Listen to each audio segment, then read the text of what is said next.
pagligo natin mamaya, maging komportable ka, kailangan ma-exercise muna itong manibela.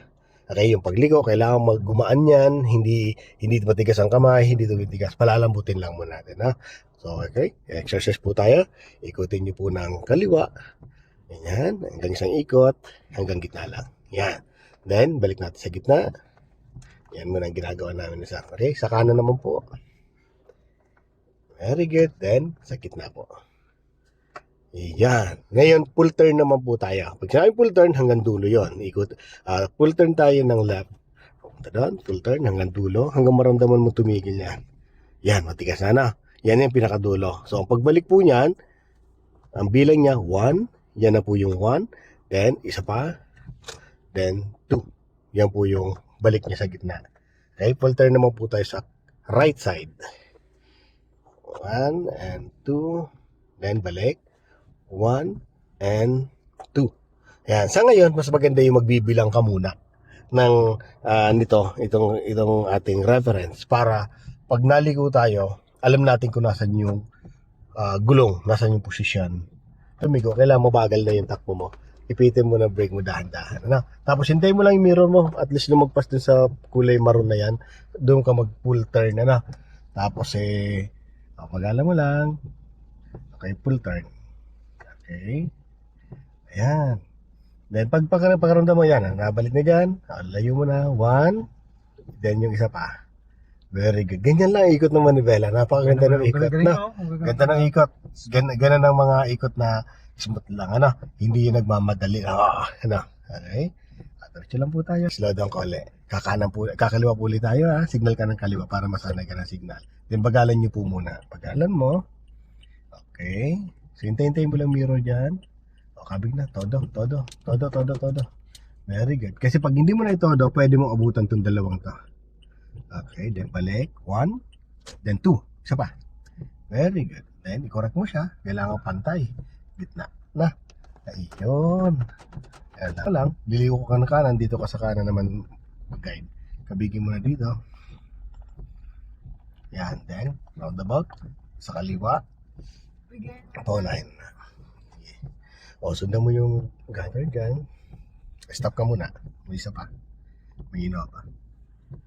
Okay. O, titinan mo yung uso na sa akin pag sumusobra, balik mo. Yan, sa roundabout. Yan. O, 9 o'clock, 3 o'clock ang kamay. Very good. O, sumusobra siya. Yan o. Diyan ang focus mo. Sa unahan. Yan, sa side ng kaliwa. Okay. Okay, yan. Focus lang. Silip sa kanan, ha. Yan. Isa pa tayong ikot sa roundabout.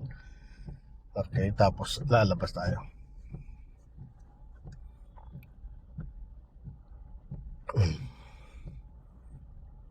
Okay, labas konti. Yan.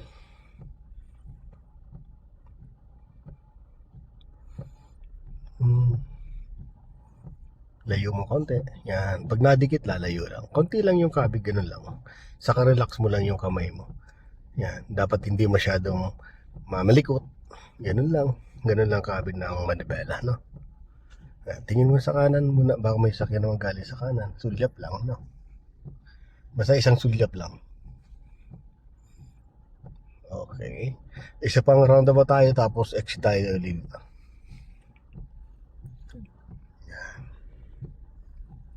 Yan. Kahit mabagal lang muna, okay yan. Basta, importante dyan ay maramdaman mo yung pag-a-adjust ng manibela. Maliba pag lumalapit masyado. Yan. Good. Saka yung pag-handle ng manibela, kailangan yung komportable. Hindi pwede napipilipit yung mga kamay. No? Yan. Para hindi ka mahirapan dyan, yung mata mo, hindi lang dyan sa unahan, nandun nakaikot na kagad. Ina-advance natin. Hindi pwedeng nandiyan ka nakatutok lang sa ano. Kailangan mata mo malawak lang doon. Okay, exit na tayo, kuya, ha.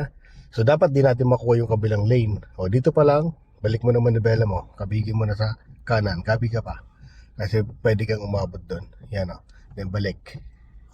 Very good. Na. Balik kita. Pagalaw mo sakyan mo. Todo. Pagalaw mo sakyan mo. Yan. Ilapit mo yung nguso ng sakyan mo dyan sa ano yan. May sign na yan. Then, stop ka. Pati pa. Full stop. Lagay mo na sa reverse, mabilis. Then, todo dito sa kanan. Tingin sa mirror. Ilabit mo yung gulong mo dun sa... Yan sa may dilaw na yan. Okay, stop. Pwede na yan. Lagay sa drive. Then, todo manibela sa kaliwa. Pagalawin mo sakyan mo. Sige lang. Go. Huwag ka tataranta ha. Balik. 1, 2. Diretso ka lang. Sige, nakaporma ka naman sa kanya. Di ba, kakanan tayo.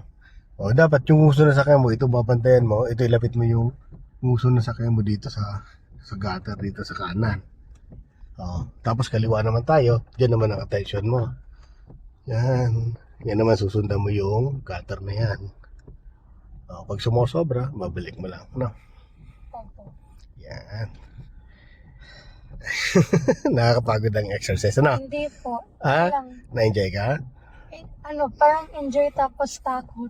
Takot. Baka sumabit. Enjoy lang, Kuya Rod. Oo. Basta enjoy lang. Enjoy. Slow down. May sakyan sa kanan na.